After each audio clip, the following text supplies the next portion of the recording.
Hello future doctors. तो स्वागत है आप सबका हमारे चैनल पे। तो आज के इस वीडियो में आपको काउंसलिंग के बारे में सब कुछ बताने वाला हूँ कि नीट यूजी की आपकी काउंसलिंग कैसे करवानी है, काउंसलिंग होती क्या है, काउंसलिंग कब शुरू होगी, क्या इसकी प्रोसेस होती है, आपका क्या क्या डॉक्यूमेंट चाहिए इसके अंदर, वो सारा मैं आज के इस वीडियो में बताने वाला हूँ आपको। तो चलिए शुरू करते हैं। तो सबसे पहले मैं आपको बता दूँ कि जो मैं आपको कंटेंट बताने जा रहा हूँ वो हमारी बुक में भी मिलेगा आपको। हमने एक नीट यूजी की काउंसलिंग गाइड बनाई है जिसके अंदर आपको ऑल इंडिया क्वाटा से रिलेटेड जितनी भी इंफॉर्मेशन है वो सारी मिल जाएगी इजी लैंग्वेज में और फ्लो चार्ट के जरिए समझाई गई है, जिसमें हर एक कॉलेज की भी डिटेल है, जैसे फीस हो गई, बोन डिटेल्स हो गई और एस्टेब्लिश ईयर हो गया, उनका एड्रेस हो गया, सारा उसमें दे रखा है। सीट कितनी है उनमें, प्रीवियस ईयर की कट ऑफ भी दे रखी है, हर एक कॉलेज वाइज कट ऑफ दे रखी है, पिछले 2 साल की कट ऑफ दे रखी है। तो आप इस बुक को परचेज कर सकते हैं। जो स्क्रीन पे दिए हुए नंबर है उन पे आप हमें व्हाट्सअप करके हम आपको लिंक प्रोवाइड करवा देंगे। तो चलिए काउंसलिंग के बारे में अपन शुरू करते हैं। तो सबसे पहला सवाल, काउंसलिंग होती क्या है? तो काउंसलिंग क्या है? काउंसलिंग एक प्रोसेस है जिसके अंदर आपको कोई भी कॉलेज अलॉट होती है। कोई भी अंडर ग्रेजुएट आप कोर्स करना चाहते हैं उसके लिए कॉलेज अलॉट होती है। यहाँ पे अपन मेडिकल कोर्सेज की बात कर रहे हैं, MBBS की। ये अदर में भी अप्लाई होता है, काउंसलिंग हर जगह होती है। तो यहाँ पे नीट यूजी काउंसलिंग की बात हो रही है, तो इसमें आपको कोई भी मेडिकल कॉलेज अलॉट होती है अपने जो रैंक है उसके बेसिस पे और आपके द्वारा भरी गई चॉइस के बेसिस पे कि आप कौन सी चॉइस प्रेफर करते हैं। तो सबसे पहले तो ये जान लेते हैं कि अपन काउंसलिंग कितने टाइप की होती है। काउंसलिंग होती है, जैसे मोटे मोटे तौर पे काउंसलिंग होती है 2 टाइप की। काउंसलिंग 2 टाइप की होती है, एक तो ऑल इंडिया क्वाटा काउंसलिंग और एक स्टेट काउंसलिंग। जैसे किसी भी स्टेट में अगर कोई मेडिकल कॉलेज है जिसमें 100 सीटें हैं, मैं आपको दिखा देता हूँ यहाँ पे। तो ये देखिए, ये सीट डिस्ट्रीब्यूशन है। इसके अंदर अपन जैसे कोई भी कॉलेज है, कोई भी स्टेट की कॉलेज लीजिए आप जिसमें 100 सीटें हैं, मान लीजिए एग्जाम्पल के तौर पे 100 सीट है उसमें, तो वो 2 में डिवाइड होती है।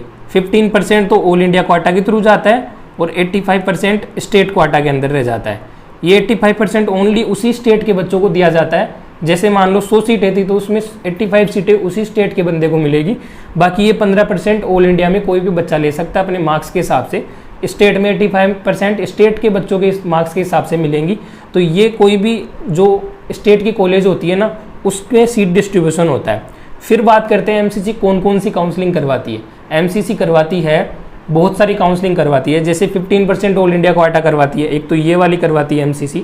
एक एम्स, BHU, जिपमर और AMU, ये सेंट्रल यूनिवर्सिटीज़ है। इन सेंट्रल यूनिवर्सिटीज़ की 100% यही करवाती है। जो 100% की 100% सीटें हैं ना इनकी, वो MCC करवाती है अपने थ्रू, अपने ऑनलाइन पोर्टल पे। फिर अपन बात करते हैं दिल्ली यूनिवर्सिटी और IP यूनिवर्सिटी की। तो इनके जो 15% है दिल्ली यूनिवर्सिटी के, वो भी MCC करवाती है और 85% भी MCC करवाती है। लेकिन जो 85% होता है वो यहाँ के स्टेट के बच्चों को दिया जाता है। और वो कौन है? जो जिन्होंने 11 और 12 दिल्ली से करी है। मतलब आप मान लो राजस्थान से बिलोंग करते हैं और आपने 11वीं और 12वीं दिल्ली से करी है ना, तो भी आप ये क्वाटा अवेल कर सकते हैं। तो इसलिए आप यहाँ भी अप्लाई कर सकते हैं, कोई दिक्कत नहीं है। IP यूनिवर्सिटी की बात करें तो IP यूनिवर्सिटी में भी 15% MCC करवाती है और जो 85% है उसके रजिस्ट्रेशन IP की जो वेबसाइट है उस पर जाके होते हैं। तो ये सीट क्वार्टर डिस्ट्रीब्यूशन हो गया। इतने टाइप की अपनी काउंसलिंग होती है और ये सारी की सारी MCC करवाती है। ये बचे हुए 85% जो मैंने बताए थे स्टेट के अंदर, तो ये स्टेट काउंसलिंग अथॉरिटी करवाती है।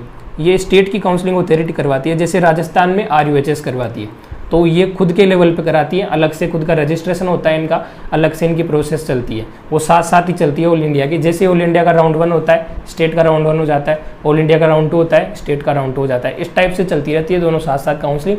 अब बात कर लेते हैं काउंसलिंग के लिए एलिजिबिलिटी क्या है। तो एलिजिबिलिटी की अपन बात करें तो एलिजिबिलिटी के लिए आपको क्या करना है? एक तो आपको नीट में क्वालिफाइंग मार्क्स होने चाहिए आपके, और 12th बोर्ड में आपके 45% से ऊपर होने चाहिए PCB में मिला के, फिजिक्स, केमिस्ट्री और बायोलॉजी में। इनमें मिला के 45% से आपके 12th में मार्क्स होने चाहिए। तो 45% आपके PCB में मार्क्स होने चाहिए और नीट यूजी एग्जाम में आपके क्वालिफाइंग मार्क्स होने चाहिए। क्वालिफाइंग मार्क्स इस बार के आ चुके हैं, आप उस पर जाके देख सकते हैं। NTA की जो वेबसाइट है उस पर आपको जो PDF मिलेगी उसमें क्वालिफाइंग मार्क्स दे रखे हैं रिजल्ट वाली PDF में। तो ये तो हो गया एलिजिबिलिटी क्राइटेरिया। अब आपको प्रोसेस बता देता हूँ मैं कि प्रोसेस क्या होती है। तो देखिए, सबसे पहले जो ये काउंसलिंग है वो 4 राउंड में होती है। मोस्टली 4 राउंड में होती है। 2020 था तब तक ये 2 ही राउंड में होती थी ऑल इंडिया काउंसलिंग, और बाकी स्टेट काउंसलिंग 4 राउंड में होती थी। उससे पहले 2020 या 2020 से पहले की बात कर रहा हूँ। 2021 से रूल चेंज हुआ और 2021 से ऑल इंडिया क्वाटा में भी 4 राउंड कर दिए गए और स्टेट में भी 4 राउंड कर दिए गए। यहाँ स्टेट की बात हो रही है और यहाँ AIQ की बात हो रही है 2021 से आगे तक। तो 2023 में भी यही अप्लाई होगा, 23 में भी 4 राउंड होंगे। तो वो राउंड 1 होता है, राउंड 2 होता है और तीसरे राउंड को अपन मोपअप बोलते हैं और चौथे राउंड को अपन स्ट्रे वैकेंसी राउंड बोलते हैं। यही स्टेट के अंदर होते हैं, round 1, round 2, mop-up and stray vacancy round. State में भी सेम ही होते हैं। अब क्या है कि इनकी आपस में डेट कोलैप्स ना करे, इसलिए MCC ने डिसाइड किया कि पहले AIQ की काउंसलिंग करवाई जाएगी राउंड और फिर स्टेट के राउंड होंगे। जैसे इसका राउंड 1 हो गया, जैसे रिजल्ट आ गया, ख़त्म हो गया, रिपोर्टिंग वगैरह सब हो गई, उसके बाद इसका राउंड 1 होगा। जैसे स्टेट का राउंड 1 खत्म होगा, AIQ का राउंड 2 चालू हो जाएगा, AIQ का राउंड 2 खत्म होगा, स्टेट का राउंड 2 चालू हो जाएगा। तो ये ऐसे पूरे स्ट्रे वैकेंसी तक ऐसे ही चलते हैं। पहले ऑल इंडिया के राउंड्स होते हैं, फिर स्टेट के राउंड्स होते हैं। तो ये इनके बारे में हो गया। अब काउंसलिंग कहाँ से शुरू करनी है, आपको क्या प्रोसेस है इसकी, इसके लिए अपन पहले देख लेते हैं कि शुरू कब होगी। तो काउंसलिंग इस साल मोस्ट लाइकली शुरू होने के चांस है, जो फर्स्ट वीक है जुलाई में, उसमें शुरू होने के चांस है। अब मैं ये क्यों बता रहा हूँ, क्योंकि क्या है कि NMC ने जो नया 2023 का क्यूरिकुलम है वो जारी कर दिया है, उसमें 1 अगस्त से कोर्स उसके चालू हो रहे हैं। तो इसलिए काउंसलिंग 1 महीने पहले कराना ज़रूरी है। तो फर्स्ट या ज़्यादा से ज़्यादा आप सेकंड वीक मान सकते हैं जुलाई का, इसमें काउंसलिंग चालू हो जाएगी, कन्फर्म चालू हो जाएगी। अब काउंसलिंग चालू होगी, MCC की वेबसाइट पे आपको नोटिफिकेशन मिलेगा कि काउंसलिंग चालू हो रही है, ये काउंसलिंग की डेट्स हैं, पूरे चारों के चारों राउंड का आपका शेड्यूल आ जाएगा कि इतने तारीख से इतने तारीख तक ये होगा, सारा शेड्यूल आ जाएगा। अब उसमें करना क्या आपको, शुरू से मैं आपको बताता हूँ। सबसे पहले होता है आपका रजिस्ट्रेशन, एक कॉमन रजिस्ट्रेशन होता है। कॉमन रजिस्ट्रेशन में आपको क्या करना है, जैसे रजिस्ट्रेशन किया आपने तो उसके अंदर आपको कुछ डॉक्यूमेंट चाहिए, जैसे 10th एंड 12th की मार्कशीट चाहिए आपको, 10 एंड 12th की मार्कशीट चाहिए।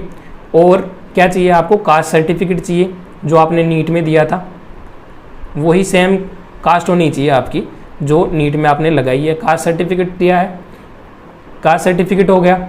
उसके बाद आपको डोमिसाइल सर्टिफिकेट भी लगाना होता है, डोमिसाइल सर्टिफिकेट लगाना होता है, आप कहाँ से बिलोंग करते हैं, आपको सारी डिटेल देनी होती है, अपनी बेसिक डिटेल। आपको जो ID कार्ड है वो चाहिएगा, आपकी फ़ोटो चाहिएगी।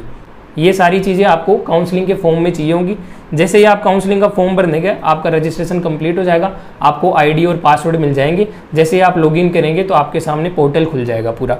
अब क्या है, रजिस्ट्रेशन आप कब कब करवा सकते हैं, रजिस्ट्रेशन आप पहले राउंड में भी करवा सकते हैं, दूसरे राउंड में भी करवा सकते हैं और मोपअप राउंड में भी करवा सकते हैं। लेकिन चौथा जो स्ट्रे वैकेंसी राउंड है उसमें आप नहीं करवा सकते रजिस्ट्रेशन। उसमें ना तो रजिस्ट्रेशन करवा सकते, आप कुछ भी नहीं करा सकते उसमें ऑटोमेटिक अलॉट होती हैं। जो इन 3 में जो इन्होंने पार्ट लिया है ना, वही इस तक जा सकते हैं। तो इसलिए राउंड 1 की बात करते हैं सबसे पहले अपन, कि राउंड 1 कहाँ से शुरू होता है। सबसे पहले आपने रजिस्ट्रेशन करवाया, रजिस्ट्रेशन करवाने के बाद राउंड 1 की डेट आ गई, राउंड 1 चालू हो गया। अब राउंड 1 में होता क्या है, सबसे पहले होगी चॉइस फिलिंग।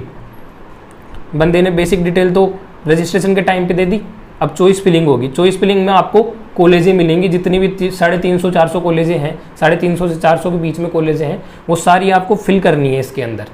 अब फिल करोगे आप और आपको ऑर्डर सेट करना है। और अलॉट कैसे होती है कॉलेज, रिजल्ट आएगा तो अलॉट कैसे होगी कि जो आपने पहले चॉइस भरी है वो आपको पहले प्रायोरिटी दी जाएगी और बाद वाली चॉइस होगी उसको बाद में प्रायोरिटी दी जाएगी। इसको ज़्यादा प्रायोरिटी दी जाएगी आपके मेरिट के बेसिस पे। फॉर एग्जांपल AIR 1 है कोई बंदा, जो AIR 1 वाला बंदा है वो फर्स्ट एम्स भरता है, एम्स दिल्ली, तो उसको एम्स दिल्ली बिड़ते ही मिल जाएगी, उसको सीधा मिल जाएगी।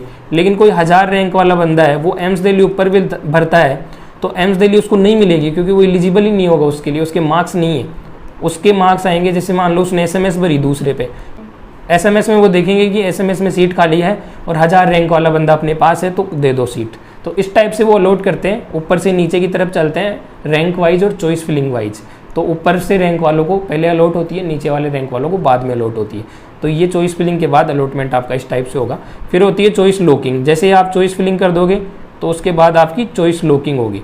उसको चॉइस लॉक करना है आपको, चॉइस लॉक करके आपको प्रिंट करना है, जब लास्ट डेट होगी उस पर आपको एड्रेस कर दिया जाएगा कि इस टाइम पे आपको करना है। तो ये चीज़ें हो गई चॉइस लॉकिंग, चॉइस फिलिंग। फिर रिजल्ट आता है, रिजल्ट में आपको कॉलेज डिस्प्ले हो जाएगी कि ये कॉलेज आपको अलॉट हुई है। उस पर फिर आपको जाके रिपोर्टिंग करनी पड़ेगी। रिपोर्टिंग बोलते हैं वहाँ पे फिजिकली प्रेजेंट होने को, कि कॉलेज में आपको जाना है अपने सारे ओरिजिनल डॉक्यूमेंट लेके। डॉक्यूमेंट पे मैं अलग से वीडियो बना दूंगा कि क्या क्या आपको डॉक्यूमेंट चाहिए। इसके बाद नेक्स्ट वीडियो आ जाएगा वो, जिसको आपको रिपोर्टिंग में लेके जाने हैं सारे के सारे डॉक्यूमेंट। फिर जैसे ही रिपोर्ट करवा ली बंदे ने, तो वहाँ पे उसका एडमिशन हो जाएगा। अगर वो चाहता है कि रिपोर्ट ना कराए तो वो छोड़ भी सकता है इसको, या फिर वो क्या कर सकता है, चॉइस ही कंबर दे, उसको राउंड 1 में अलॉट ही ना हो और वो डायरेक्ट राउंड 2 के लिए एलिजिबल हो जाएगा। अब ये जो सारी प्रोसेस है राउंड 1 से एक्स्ट्रा वैकेंसी तक, कैसे एलिजिबल होंगे, कैसे नहीं होंगे, कहाँ से कहाँ आप जा सकते हो, AIQ के राउंड से स्टेट में कैसे जा सकते हो, तो वो सारा मैं एक अलग से सेपरेट वीडियो बनाने वाला हूँ काउंसलिंग की स्कीम पे, जिसमें आपको राउंड 1 से लेके एक्स्ट्रा वैकेंसी तक लेके चलूँगा दोनों के अंदर, AIQ में भी और स्टेट में भी। तो वो आपको वीडियो ज़रूर देखना है, बहुत इंपॉर्टेंट है। वो इसके तुरंत बाद में ला दूंगा वीडियो, 1-2 दिन में आ जाएगा वो वीडियो। तो इसके अंदर मैं आपको बेसिक डिटेल ही बताऊंगा कि रजिस्ट्रेशन कर लिया आपने, राउंड 1 हो गया, फिर राउंड 2 भी ऐसे ही होगा, choice filling, choice locking, college मिलेगी। राउंड 3 भी ऐसे होगा, चॉइस लॉकिंग, चॉइस फिलिंग, सारा उस टाइप से ही पूरा पैटर्न होगा। इस ट्रे में चॉइस लॉकिंग, चॉइस फिलिंग नहीं होगी। उसमें क्या होगा, जो मोपअप की चॉइस होंगी ना, उसी को बेसिस मान लिया जाएगा, उसी के हिसाब से जो सीटें खाली रह जाती है उनको भर दिया जाता है। तो ये 4 राउंड होते हैं। अब MCC किस किस की काउंसलिंग करती है वो मैंने आपको बता दिया। 15% AIQ क्वाटा की करती है, जो सारे गवर्नमेंट कॉलेजेस होते हैं स्टेट के, उनके 15% क्वाटा की करती है। और एम्स, BHU, जिपमर, AMU, इन सब की 100% क्वाटा की करती है सेंट्रल यूनिवर्सिटीज़ की। और डीम्ड की काउंसलिंग भी करती है। डीम्ड कॉलेजेस वो होते हैं जो प्राइवेट ही हैं एक तरीके से, लेकिन MCC के थ्रू काउंसलिंग होती है उनकी फ़ीस गवर्नमेंट डिसाइड करती है, लेकिन उनकी फ़ीस काफ़ी ज़्यादा हाई होती है। तो वो डीम्ड की भी यही करती है। अब इसमें क्या है, रजिस्ट्रेशन में आपको फीस के बारे में मैं आपको बता देता हूँ। अब रजिस्ट्रेशन फीस दोनों के लिए सेम है। जो आपकी डीम्ड है उसके लिए भी 500 रुपये है, और जो इधर गवर्नमेंट कॉलेजेस है उनके लिए भी 500 है, लेकिन सिक्योरिटी मनी अलग अलग लगती है। सिक्योरिटी मनी किस लिए लगती है, ताकि आप सीट वेस्ट ना करो, उनकी सीट आप ज्वाइन करो, आपको अलॉट हो जाए। तो इसलिए अगर आप अलॉट होने पे ज्वाइन नहीं करते हो तो वो फॉरफिट हो जाती है, सिक्योरिटी मनी आपको नहीं मिलती। तो वो डीम्ड के केस में 2 लाख ली जाती है, और जो ये है गवर्नमेंट कॉलेजेस है इनके केस में वो 5,000 ली जाती है OBC SC ST में, और 10,000 ली जाती है जनरल कैटेगरी के लिए। ये बेसिक रजिस्ट्रेशन के लिए फीस हो गई। अब ऐसे ही एक एक स्टेप पे मैं एक अलग अलग वीडियो सेपरेट लाता रहूँगा। काउंसलिंग एक बहुत ही कॉम्प्लिकेटेड और बड़ी प्रोसेस है, जिसमें मैं आपको धीरे धीरे समझाता रहूँगा लास्ट तक। तो आप हमारे चैनल से जुड़े रहिए, सब्सक्राइब कीजिए हमारे चैनल को, ताकि हम आपके लिए वीडियोज़ लाते रहें। पूरी काउंसलिंग तक हम आपके साथ रहने वाले हैं, लास्ट राउंड तक सारी डिटेल मैं आपको बताने वाला हूँ। वीडियोज़ देखने के बाद आपको पूरा समझ में आ जाएगा, इसलिए आप हमारे चैनल को सब्सक्राइब कीजिए। और आप हमारी पेड काउंसलिंग प्रोग्राम में भी एनरोल करवा सकते हैं। उसमें आपको क्या क्या फीचर मिलेंगे आपकी स्क्रीन पे भी दे रखे होंगे। बेस्ट चॉइस प्रेफरेंस लिस्ट तैयार की जाएगी आपके रैंक के हिसाब से। आपको बताया जाएगा कौन कौन से कॉलेज आपको मिल सकते हैं। आपको 24/7 असिस्टेंट्स मिलेगा काउंसलिंग के लिए, आप जो भी पूछेंगे उसका आंसर ज़रूर मिलेगा आपको। तो आप हमारे काउंसलिंग प्रोग्राम में एनरोल हो सकते हैं। व्हाट्सअप नंबर डिस्क्रिप्शन में दे रखे हैं और स्क्रीन पे भी दे रखे हैं, आप वहाँ जाके मैसेज कर सकते हैं। और आप हमारी बुक भी परचेज कर सकते हैं। अगर आप काउंसलिंग प्रोग्राम में एनरोल होते हैं तो आपको बुक फ्री मिलेगी। अदरवाइज आप ओनली बुक परचेज करना चाहते हैं, खुद से काउंसलिंग करवाना चाहते हैं, तो बुक के अंदर आपको बहुत सारी बेसिक डिटेल मिल जाएंगी, जिससे आप खुद भी काउंसलिंग करवा सकते हैं। कोई आपको भटकने की ज़रूरत नहीं है, इंटरनेट पे इधर उधर भटकना पड़ता है, क्योंकि बहुत सारी डिटेल मिलती ही नहीं है इंटरनेट पे, एक्यूरेट नहीं मिलती। MCC की वेबसाइट पे भी नहीं होती, NTA की पे भी नहीं होती, NMC की पे भी नहीं होती। तो बहुत सारी डिटेल हमने कंबाइन करके बनाई है वो बुक, तो आपके लिए बहुत ही फायदेमंद होने वाली है। तो आप हमारे व्हाट्सअप नंबर पर मैसेज करके वो बुक परचेज कर सकते हैं। बहुत ही लो प्राइस में आपको ये बुक मिल जाएगी। तो आप अभी जाइए, मैसेज करिए, और आप हमारे चैनल से जुड़े रहिए, ताकि हम आपको अपडेट देते रहें, काउंसलिंग की पूरी जर्नी में आपके साथ रहें। तो सब्सक्राइब कीजिए, बेल आइकन प्रेस कीजिए, और मिलते हैं नेक्स्ट वीडियो में। तब तक के लिए जय हिंद।